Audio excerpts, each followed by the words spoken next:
Nechanchi yil bu? 25 Midnight. 25.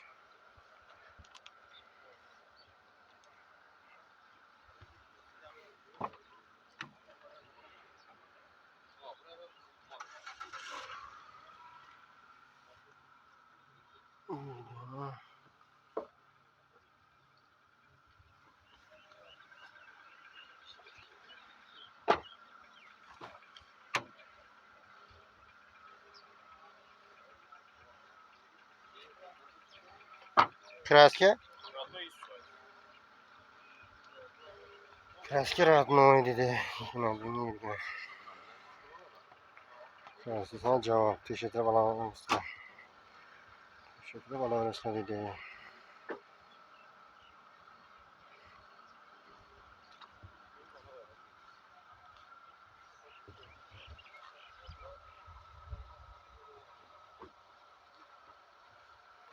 Variantlar ne çıkmında? Kredit desene kredit. Parti desene parti. Dogovor hem öz bırakır. Dogovor analar. Dogovor yok mu? Dogovor kredit parti. Kredit bartiyet var ekan. Nomer ne ayting? 87'lik 135 0444. Necha so'm dedik men pulni? 147 aytamiz kelishib. 147 dan kelishib beraman dedi.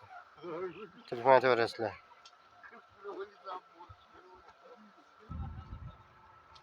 Nechanchi yil bu? 23-yil.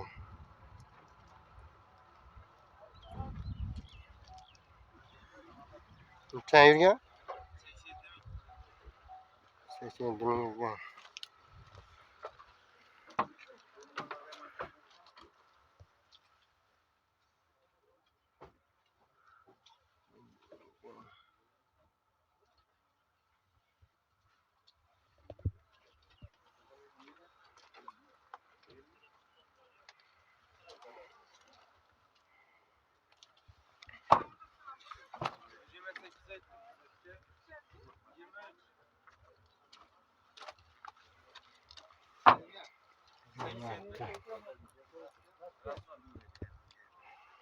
Краски родной mu?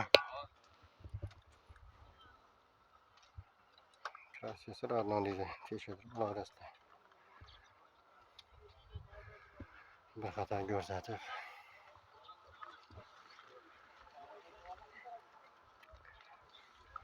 Motori kulish deyman dedi, yechimni eshitmasa. Necha so'm deymiz? 128 million. Somsa istemay tanda somsa. Gelişimiz dedi. Somsa istemeli var. Variant lavamı? Dogovor yetmene durup. Yok mu? Nakt mı? Tam ikkilanchi parti. Nakt ikkilanchi partiya. Nomer nerede? 88 301 77 70. Telefon öğretmeni geliştirip bilemem dedi.